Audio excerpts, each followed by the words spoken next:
Pogosto slišimo izjave levičarjev, češ vodni top, plinska sredstva in tako dalje. Policija uporablja samo takrat, kadar je na oblasti Janez Janša.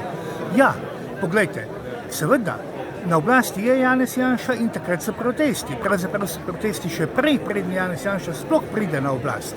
In je torej povsem logično, da policija uporablja ta zakonita prisilna sredstva. Ker pa se tiče demonstracij, je pa situacija relativno jasna. Stvari prehajajo vse meje. Predvsem zadnji protest v sredo, kjer smo vendarle videli ne samo nasilje, ampak tudi zaustavitve prometa, poskus vdora na avtocesto in tako dalje. Na tej točki osebno, kot bivši policist s 30-letnimi izkušnjami, resnično pričakujem precej ostrejše ravnanje policije, primerljivo s tistim v Parizu, Berlinu ali Londonu.